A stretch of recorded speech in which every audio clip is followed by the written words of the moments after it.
Estamos en Éxodo capítulo 3.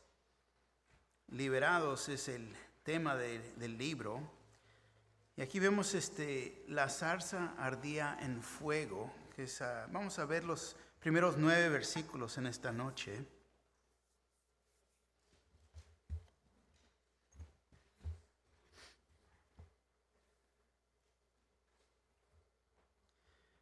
¿Ya están todos ahí? Dice: apacentando Moisés las ovejas de Jetro, su suegro, sacerdote de Madián, llevó las ovejas a través del desierto y llegó hasta Horeb, monte de Dios. Y se le apareció el ángel de Jehová en una llama de fuego en medio de una zarza. Y él miró y vio que la zarza ardía en fuego y la zarza no se consumía. Entonces Moisés dijo: iré yo ahora y veré esta grande visión, porque causa que la zarza no se quema. Viendo Jehová que él iba a ver, lo llamó Dios de en medio de la zarza. Y dijo: Moisés, Moisés. Y él respondió: heme aquí. Y dijo: no te acerques, quita tu calzado de tus pies, porque el lugar en que tú estás, tierra santa es. Y dijo: yo soy el Dios de tu padre, Dios de Abraham, Dios de Isaac y Dios de Jacob. Entonces Moisés cubrió su rostro, porque tuvo miedo de mirar a Dios. Dijo luego Jehová: bien he visto la aflicción de mi pueblo que está en Egipto, y he oído su clamor a causa de sus exactores, pues he conocido sus angustias. Y he descendido para librarlos de mano de los egipcios y sacarlos de aquella tierra, a una tierra buena y ancha, a tierra que fluye leche y miel, a los lugares del cananeo, del eteo, del amorreo, del fereceo, del heveo y del jebuseo. El clamor, pues, de los hijos de Israel ha venido delante de mí, y también he visto la opresión con que los egipcios los oprimen. Señor, le damos gracias en esta noche, Señor, por permitirnos estar aquí. Señor, gracias por la lluvia, Señor. Yo siempre soy recordado que cuando llueve son como las bendiciones de usted que caen sobre nosotros, Señor. Gracias por estas bendiciones. Gracias por nuestra salvación. Pedimos en esta noche, Señor, por todo aquel que no puede venir. Quizás están enfermos o, Señor, se han detenido por una causa u otra. Esté con ellos en esta noche. Señor, también esté aquí con nosotros, tanto la congregación en inglés. Pedimos, Señor, por nuestros hijos, el ministerio de niños y de jóvenes, Señor. Pidiendo que usted, Señor, se mueva en cada área, Señor, de la iglesia y que venga a ministrar a cada uno de nosotros. Ayúdenos a entender su palabra y más importante, Señor, ayúdenos a ser hacedores de su palabra. Señor, le damos gracias en esta noche por permitirnos, Señor, venir a usted. Gracias por esta libertad que tenemos ahora, Señor, que podemos arrimarnos a usted. Señor, le damos gracias. En el nombre de Jesús, su pueblo dice amén. Tomen asiento, por favor. Si recuerdan el último estudio que comenzamos a ver la vida de Moisés, y podemos decir que la vida de Moisés se puede dividir en 3 periodos de tiempo. Los primeros 40 años, recuerden que él fue un príncipe en Egipto. Los segundos 40 años, él fue un pastor en Madián. Y los últimos 40 años, él fue el líder de Israel. Hechos 7, 23 al 24 dice así: cuando hubo cumplido la edad de 40 años, le vino al corazón el visitar a sus hermanos, los hijos de Israel.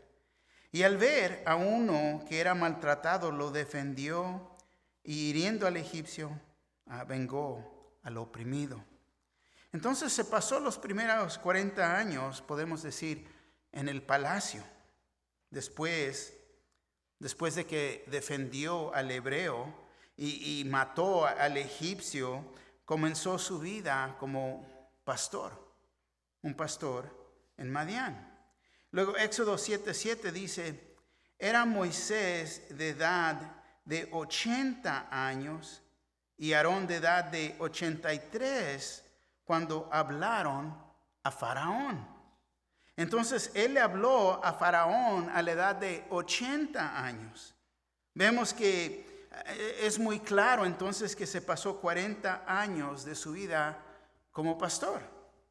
Y tuvo 40 años en el desierto.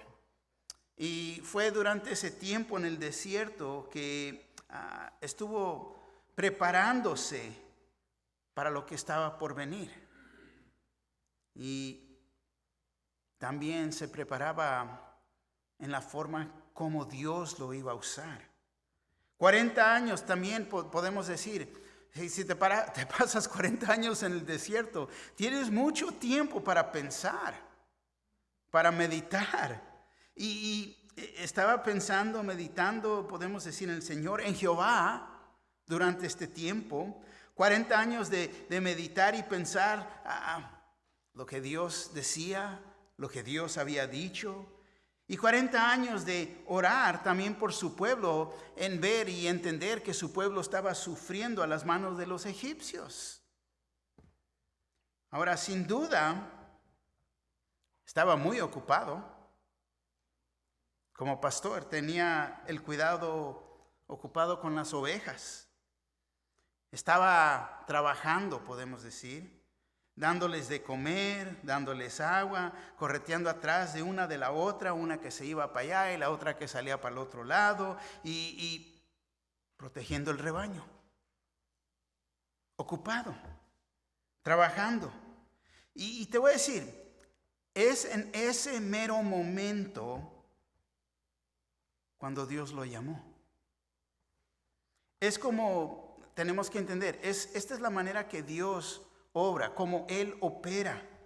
Llama a las personas que están ocupadas, que están haciendo algo. Fíjate, Samuel estaba sirviendo en el tabernáculo cuando Dios le habló.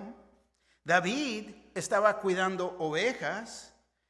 Si recuerdan, algunos de los discípulos estaban pescando porque eran pescadores. Mateo estaba colectando impuestos para el gobierno romano cuando Dios los llamó. Y todo esto para decir que no es bueno ser perezoso, ¿no? No ser perezoso como oso, ¿no? El Señor, fíjate, no escoge las personas que no hacen nada. Los que no están ocupados. Y hay muchas lecciones, en realidad, que uno puede aprender de los perezosos. Proverbios 24, 30 al 34, Biblia en lenguaje sencillo. Fíjate, escucha lo que dice. Dice, en cierta ocasión pasé por el campo y por la viña, de un tipo tonto y perezoso, dice. Esta es la Biblia en lenguaje sencillo. Por todos los lados vi espinas, el terreno estaba lleno de hierba y la cerca de piedras derribada. Lo que vi jamás se me olvidó y de ahí saqué una lección. Si te duermes un poco y te tomas la siesta, y si tomas un descansito y te cruzas de brazos, acabarás en la más terrible pobreza. Un proverbio. Increíble, ¿no? Entonces uno tiene que estar ocupado y te voy a decir, mira, se me hace muy curioso que en los primeros 2 capítulos de Éxodo, 2 capítulos cubren 400 años de tribulación. Y en el resto, los 38 capítulos que siguen, se recorre un año. Un año. Y es en ese año que Israel van a ser hechos libres. Así que vamos a enfocarnos en nuestro estudio en esta noche. 2 puntos. El primero, lo que Moisés vio, versículo 1 al 4. Y luego lo que Moisés escuchó, versículos 5 al 9. Primer punto, lo que Moisés vio. El versículo 1 nos dice, apacentando Moisés las ovejas de Jetro, su suegro, sacerdote de Madián, llevó las ovejas a través del desierto y llegó hasta Horeb, monte de Dios. Entonces, fíjate, vemos que Moisés cuidaba, aún no eran sus propias ovejas, eran las ovejas de su suegro. Vemos que tomó de viaje, y este viaje era como eso de 2 días con todas las ovejas, y las llevó al oeste del desierto, a Horeb. Horeb es llamada el monte de Dios. Y no estamos seguros, fíjate, dónde está este monte. Pero es llamado el monte de Dios por su altura.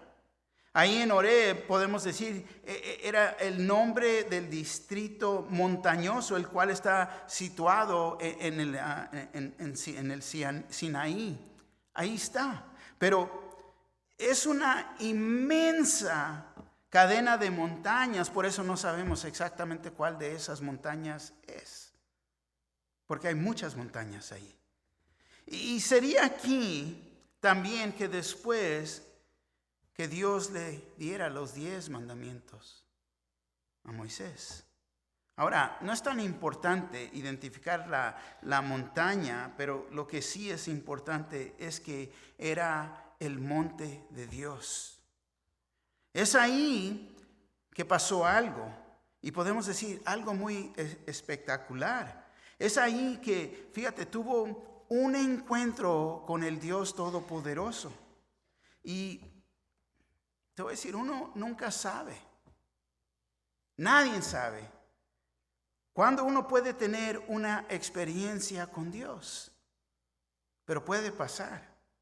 El versículo 2 y 3 dice así: y se le apareció el ángel de Jehová en una llama de fuego en medio de una zarza, y él miró y vio que la zarza ardía en fuego y la zarza no se consumía. Entonces Moisés dijo: iré yo ahora y veré esta grande visión, porque causa la zarza que no se quema. Y ahora vemos aquí que identifica el ángel de Jehová.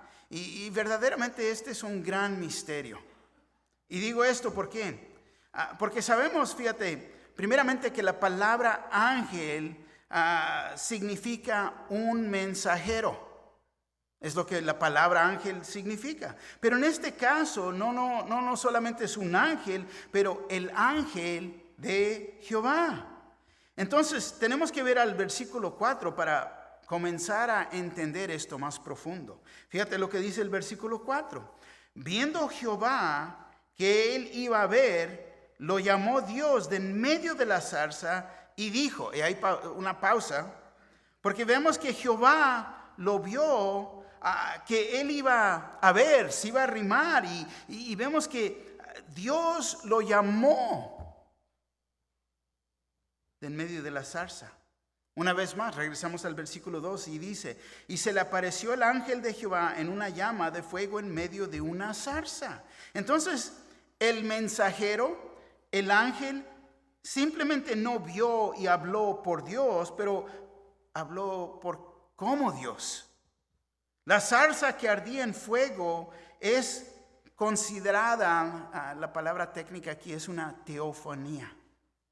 Y teofanía es una manifestación de Dios presentándose en vivo ante alguien. Ahora, para comenzar a entender, a irnos un poco más profundo, también existe lo que es conocido como una cristofanía. ¿Y qué es esto? Es una manifestación de Jesús antes de nacer en carne. Para aclarar todavía más, si lo podemos captar con nuestra mente de chícharo, ¿no? Una teofanía es una manifestación visible del Dios invisible. Una vez más, una teofanía es una manifestación visible del Dios invisible. Por un momento de tiempo la zarza se hizo, podemos decir, el templo del Dios viviente. Y es creído, fíjate, que Jesús es el que está en la zarza, que era una cristofanía, apariencia de Jesús en una forma en el Antiguo Testamento. Y yo simplemente puedo decir Jehová, Jesús en medio de una zarza. Ángel de Jehová no se trataba solamente de un ángel, sino de la manifestación de sí mismo, de Jehová. Y solo sabemos nosotros que hay solamente un Dios. Amén. Y se presentan tres personas, Padre, Hijo y Espíritu Santo. Entonces lo que se ve aquí es que Moisés se encuentra en la presencia de Dios. Moisés, fíjate, después diría de Dios en Deuteronomio 4:24, dice, porque Jehová tu Dios es fuego consumidor, Dios celoso. Regresamos al versículo 2, la segunda parte del versículo 3. Y él miró y vio que la zarza ardía en fuego y la zarza no se consumía. Entonces Moisés dijo, iré yo ahora y veré esta grande visión porque causa la zarza que no se quema. Increíble, fíjate. La zarza ardía en fuego, pero no se consumía. Seguía quemándose y quemándose y quemándose, pero no se consumía. Entonces, fíjate, Moisés entendía muy claro, entendía que había algo especial con esta zarza. Y él tenía que ir a investigar. Y lo que descubrió es algo supernatural, podemos decir. Algo supernatural estaba pasando aquí. Podemos decir, esta era una señal. Antes que Dios le dijera a Moisés quién era, ya le estaba enseñando quién era. Ponte a pensar y podemos preguntar, ¿quién más pudiera hacer una zarza quemarse, pero al mismo tiempo no quemarse? ¿Quién más? Solamente Dios. ¿Ven? Entonces Dios, fíjate, demostraba su poder sobre la creación. Dios permitía a Moisés conocer y ver parte de su gloria. Aún podemos decir, Dios demostraba su eternidad aquí. Demostraba que no necesitaba más leña, más combustible para seguir, para que se siguiera quemando, para seguir existiendo. Porque Dios existe por sí mismo. Es autosuficiente, Él es eterno. Fíjate, Dios toma algo tan insignificante como una zarza, prende un fuego y hace un milagro. Solamente Dios. Solamente Dios. Y fíjate, podemos tomar la zarza ardiendo, podemos tomar tres significaciones aquí. La primera, vemos Dios revelándose en su gloria y poder en la zarza ardiendo y no se consumía. B, la zarza es un símbolo de Israel que atraviesa el fuego de aflicción, pero no sería consumido. C, la zarza es un cuadro de Moisés que con el poder de Dios sería un fuego consumidor que no pudiera ser apagado. Entonces podemos tomar mucho de esto. Y regresamos y vemos el versículo 4 una vez más. Dice, viendo Jehová que él iba a ver, lo llamó Dios de en medio de la zarza y dijo, Moisés, Moisés. Y él respondió, ¿qué? Heme aquí, heme aquí. Mucho más tarde el doctor Lucas habla acerca de esto en el Nuevo Testamento. Y nos da una cuenta de lo que ha pasado.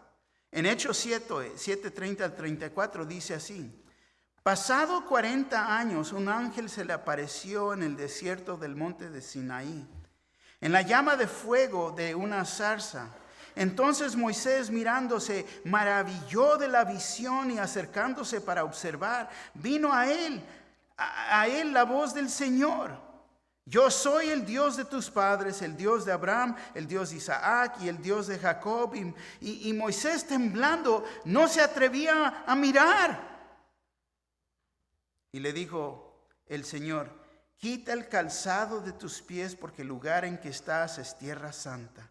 Ciertamente he visto la aflicción de mi pueblo que está en Egipto, y he oído su gemido, y he descendido para librarlos. Ahora pues, ven, te enviaré a Egipto. Entonces vemos aún en el Nuevo Testamento, el Espíritu Santo es el que nos ha dado las palabras, se han escrito, y nos da esta misma cuenta de lo que tomó lugar aquí. Ahora, esto fue lo que Moisés vio, pero ¿qué escuchó? Segundo punto, versículos 5 al 9. El versículo 5 dice: y dijo, no te acerques, quita tu calzado de tus pies, porque el lugar en que tú estás, tierra santa es. Ahora, la razón que se tiene que quitar sus guaraches, ¿no?, es porque él está en la presencia de Dios. Esta es la primera vez que se usa la palabra santa en la Biblia. Es la primera vez. Y fíjate, Dios está revelando su santidad en una manera que nunca se había demostrado. Moisés después escribiera de esto en Éxodo 15:11, se los leo en la Biblia de las Américas, dice: ¿quién como tú entre los dioses, oh Señor? ¿Quién como tú, majestuoso en santidad, temible en las alabanzas, haciendo maravillas? Fíjate, santidad, santificación, santo, es la palabra en hebreo kadosh, y señala la perfección de Dios, a su majestad, a su justicia y también su oposición al pecado. Él es santo en su mero carácter, de su naturaleza perfecta, majestuosa, apartada de todo mal. Es donde surge el carácter de santidad. Entonces, fíjate, kadosh viene de una palabra a raíz que significa cortar o apartar. Entonces, en nuestro caso, santidad quiere decir que hemos sido apartados o separados. Es lo que significa esta palabra, pero somos, fíjate, apartados o separados para el uso exclusivamente de Dios. Entonces uno es santo porque ya hemos sido apartados, separados del mundo, del pecado. Amén. Entonces, santidad es separación. Y fíjate, Dios es separado de todo lo que ha creado. Ha sido separado de la creación. ¿Por qué? Porque Él es santo. Es separado porque Él es Dios y no es un hombre. Y recuerda que el mundo está está caído por el pecado. Oseas 11:9, nueva versión internacional, dice así: pero no daré rienda suelta a mi ira, ni volveré a destruir a Efraín, porque en medio de ti no está un hombre, sino estoy yo, el Dios santo, y no atacaré la ciudad. Entonces, fíjate, aún Israel reconocía que Él era santo, que Él es santo. 1 Samuel 2:2, no hay santo como Jehová, porque no hay ninguno fuera de ti, y no hay refugio como el Dios nuestro.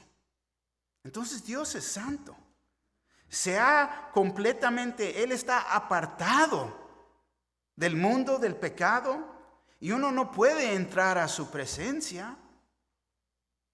No como cuando aún al principio caminaba Adán con él, porque en el jardín todo estaba perfecto.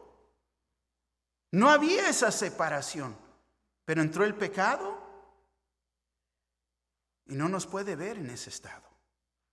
No nos podemos arrimar a Él en ese estado, porque Él es santo. Fíjate, esta es la razón que le dijo a Moisés: no te acerques, quita tu calzado de tus pies, porque el lugar en que tú estás, tierra santa es. Porque ahí está la santidad de Dios. Es la única razón. No que la tierra, el polvo, no, porque su presencia estaba ahí. Entonces Dios, fíjate, aún se estaba separando de Moisés y no lo iba a permitir arrimarse a él. Porque un pecador que se arrima a Dios no puede vivir. Va a ser consumado, destruido. Fíjate, si Moisés no hubiera obedecido, su vida, podemos decir, estaba en peligro. Moisés tenía que obedecer. Podemos decir, los huaraches con que caminaba estaban contaminados. Y se los tenía que quitar en la presencia de Dios. Y fíjate qué curioso, porque esta es la costumbre y sigue siendo la costumbre en el oriental. Quitarse los zapatos demuestra respeto, tanto reverencia. Moisés, fíjate, entendía él entendía algo de santidad. Él entendía algo de santidad. Fíjate, miren lo que dice el versículo 6. Y dijo: yo soy el Dios de tu padre, Dios de Abraham, Dios de Isaac y Dios de Jacob. Entonces Moisés cubrió su rostro porque tuvo miedo a mirar a Dios.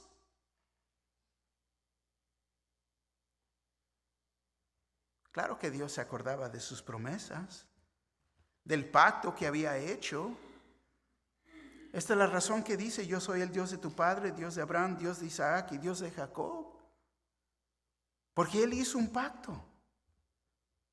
Hoy en día tenemos un pacto nuevo con la sangre de Cristo Jesús. Pero fíjate, entonces, mira lo que Moisés hace. Entonces Moisés cubrió su rostro porque tuvo miedo de mirar a Dios. Tuvo temor, tuvo respeto, porque él estaba en la presencia de Dios. Y fue bueno que no lo quiso ver, cara a cara. Aún después diría en Éxodo 33:20, dijo más: no podrás ver mi rostro porque no me verá hombre y vivirá. No puede. Dios no nos puede ver en un estado pecaminoso. Por eso les he dado el ejemplo de la lupa. Dios ahora nos puede ver a cada uno de nosotros y puede ver toda área de nuestra vida. ¿Por qué? Porque la lupa está cubierta con la sangre de Jesús. Ya no nos ve en ese estado pecaminoso. Pero Moisés en ese instante,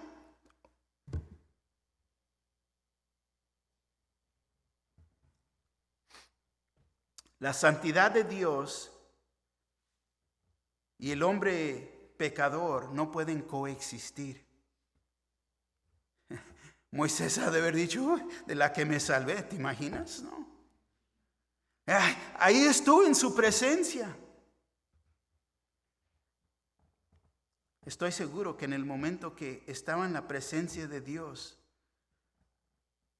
él ha de haber aún reconocido su condición. Soy una persona completamente terrible. Soy un impío, soy un pecador. Estoy mal. Porque todo se revela cuando uno se arrima al Señor. Como les dije, Adán tenía una relación muy diferente.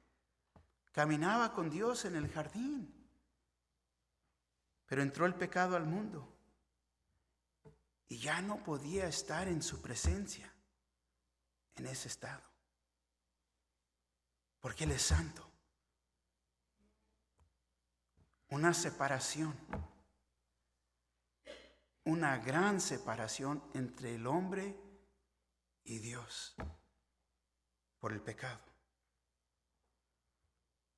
Nosotros vivimos en una condición caída. Ya no somos santos. ¿Por qué? Por el pecado original. No podemos estar en esta condición en la presencia de Dios. Romanos 3:10 dice, como está escrito, no hay justo ni aún uno. Entonces, fíjate, la única manera que podemos entrar a la presencia de Dios, de acuerdo a 1 Corintios 1:30, nos dice, mas por Él estáis vosotros en Cristo Jesús, el cual nos ha sido hecho por Dios sabiduría, justificación, santificación y redención. Somos justificados, ya vimos y hemos estudiado esta palabra como si aún nunca hubiera pecado. La única razón, no por nada que nosotros hemos hecho, no porque hoy noche están celebrando, andan todos tizneados y no, que van a entrar en 40 días la cuaresma, por querer cambiar y dejarse. No, nosotros los hemos dejado, porque somos justificados. Lo vivimos todos los días. La Biblia en lenguaje sencillo, este mismo versículo lo dice así: Dios los ha unido a ustedes con Cristo y gracias a esa unión ahora son sabios. Dios los ha aceptado como parte del pueblo de Dios y han recibido la vida eterna. Gloria a Dios. Gracias, Señor. Y es solo por Cristo Jesús que somos santificados, hechos santos. Porque nos ha separado, nos ha apartado. Justificados, declararlos limpios. Una vez más, como si nunca hubiéramos pecado.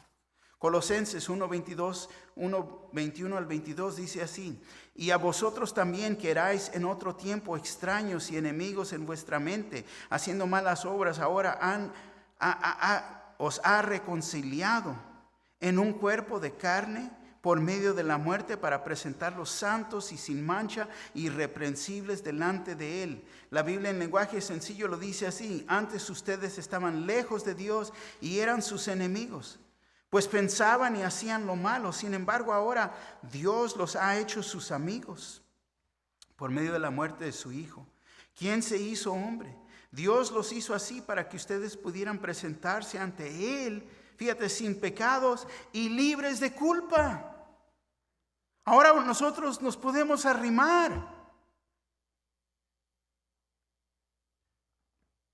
Vemos que Moisés se escondió. Él no podía ver a Dios. Nosotros, una vez más, solamente por lo que Jesús ha hecho en la cruz, murió por nuestros pecados, que nosotros podemos ver a Dios. Arrimarnos al Santísimo sin temor, pero con confianza, solamente por lo que Jesús ha hecho por nosotros. Increíble. Simplemente increíble. Versículo 7. Dijo luego Jehová: bien he visto la aflicción de mi pueblo que está en Egipto, y he oído su clamor a causa de sus exactores, pues he conocido sus angustias. Fíjate, Jehová Dios ha visto, ha oído su clamor, las peticiones de sus oraciones, y aún en el versículo 8 dice: y he descendido para librarlos. Dios es el Redentor, no Moisés. Y este es un cuadro de lo que Jesús hiciera por nosotros, para todo el mundo. Dio su vida por todo pecador. Fíjate, es en este tiempo, ya les dije, después de 400 años, que ahora podemos aplicar, podemos ver estos versículos, que la situación también para entender cuando nuestro Señor Jesús nació. Cristo vino a este mundo en el tiempo propio. Pero fíjate, vino cuando el tiempo había pasado un periodo muy oscuro. ¿Por qué? Porque existen los 400 años de silencio de Malaquías al nacimiento de Cristo Jesús. 400 años de silencio. Es así para los israelitas. Pasaron 400 años de ser esclavos, estar en esclavitud a Egipto. Qué curioso. Fíjate, es durante este tiempo de esclavitud, de pruebas y aflicciones que Dios descendió en forma de un hombre, Cristo Jesús, Dios en carne. Dios ha visto, ha oído su clamor y descendió para salvar a los hombres de sus pecados. Habló a Moisés de en medio de la zarza. Dios tiene un plan perfecto y se demuestra. Amén. El versículo 8 dice así: y he descendido para librarlos de mano de los egipcios y sacarlos de aquella tierra a una tierra buena y ancha y tierra que fluye leche y miel, y a lugares del cananeo, del eteo, del amorreo, del fereceo, del heveo y del jebuseo. Fíjate, una tierra buena y ancha y tierra que fluye leche y miel. Leche y miel era una expresión proverbial que significaba gran fertilidad y abundancia. Es a donde Dios los iba a llevar, a la tierra prometida. Y es lo mismo para nosotros. Porque Dios nos ofrece, fíjate, mucho más mejor de lo que el mundo nos puede ofrecer. Dice: a los lugares del cananeo, del eteo, del amorreo, del fereceo, del heveo y del jebuseo. Y fíjate, Dios había esperado 400 años por una señal de arrepentimiento, pero no pasó. Y ahora llegaba la iniquidad de las naciones amorreas, podemos decir, a su colmo, a lo máximo. Esto fue dicho a Abraham.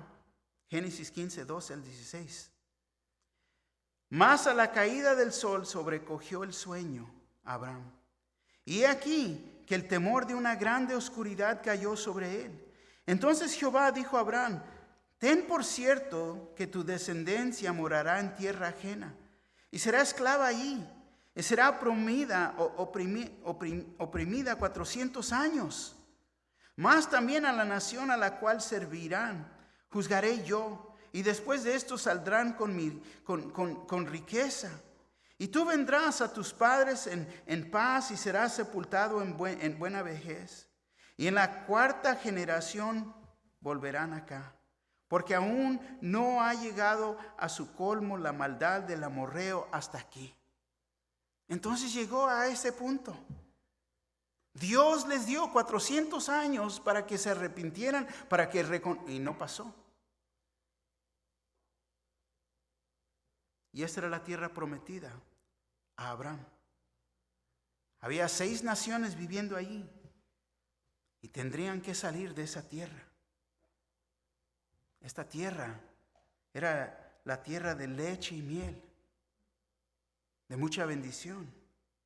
El versículo 9 dice: el clamor pues de los hijos de Israel ha venido delante de mí, y también he visto la opresión con que los egipcios los oprimen. Fíjate, a su propio tiempo vemos que Dios escuchó a Israel. Moisés ha de haber dicho, ¿no? Al fin, ya, no.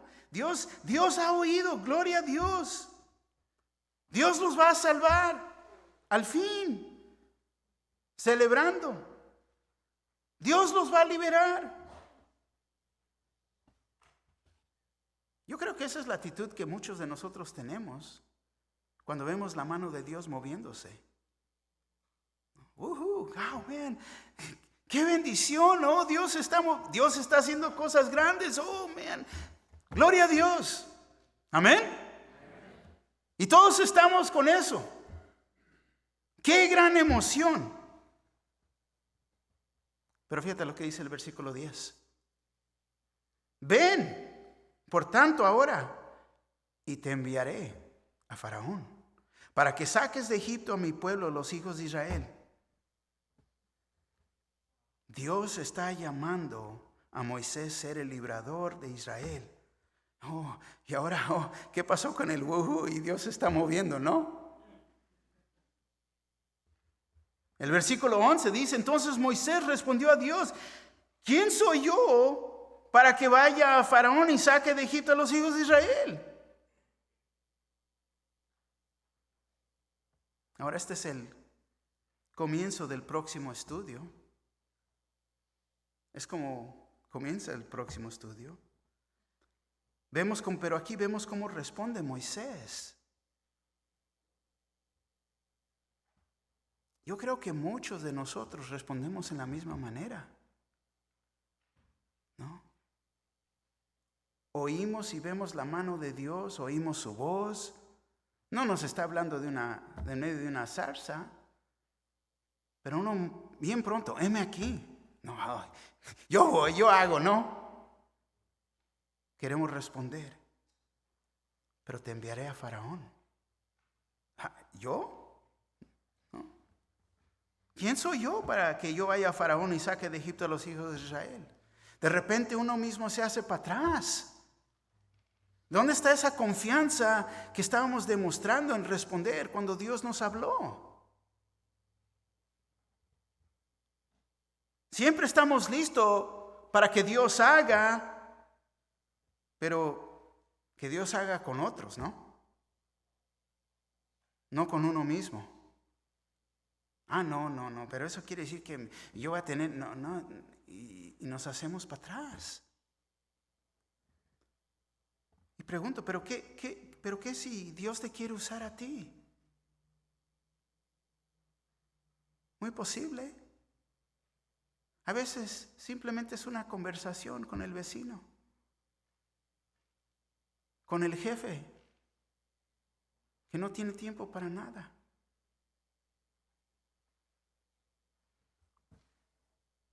Me rasco la cabeza, ¿no? Usarte en el ministerio de niños.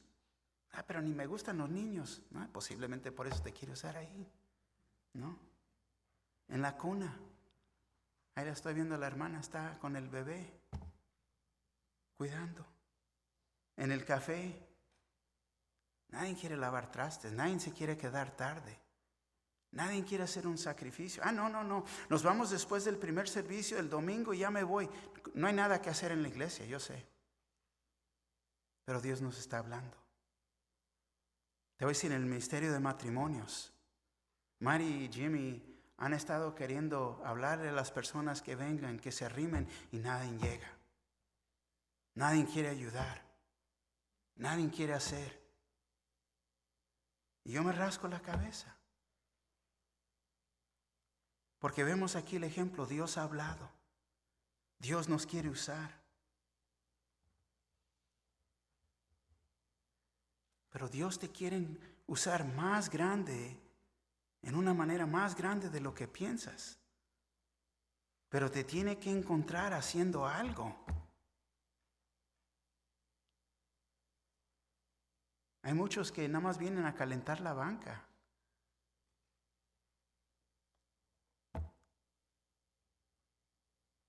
Dios te quiere usar. Qué curioso, ya no oímos el wuhu, ya no oímos el sí, yo puedo, ¿no? Te pregunto, ¿estás listo para que Dios te use? ¿Te va a encontrar haciendo algo? Hay hermanas en necesidad, hay personas que necesitan raite a la iglesia. Hay personas que quieren venir a la oración y no tienen quien las recoja. Hay varones que quieren a desayunar, y nos olvidamos. Estamos tan envueltos en nuestras propias vidas y pregunto, ¿estás disponible?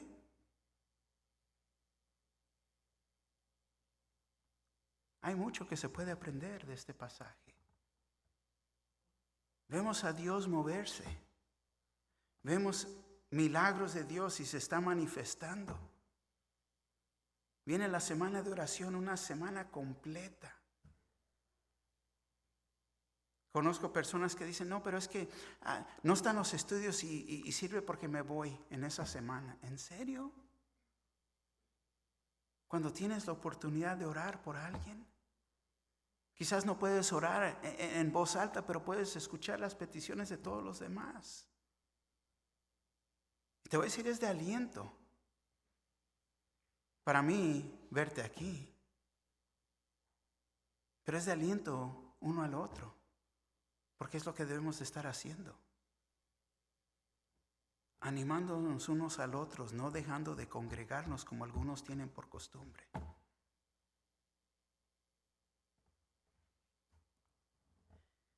¿Qué podemos tomar de aquí? Anoté 4 puntos de aplicación. Primero, Dios es santo. Dios es santo. 2, Dios en su misericordia vino a salvarnos de la esclavitud del pecado. 3, Dios escucha nuestro clamor, nuestras dolencias, nuestras peticiones. 4, Dios desea tener una relación personal contigo y fíjate, Él ha hecho esto posible por su unigénito Hijo, Cristo Jesús. Moisés no podía ver a Dios. Él nos puede declarar justificados. Pero eso viene en creer en Él y aceptarlo como Señor y Salvador.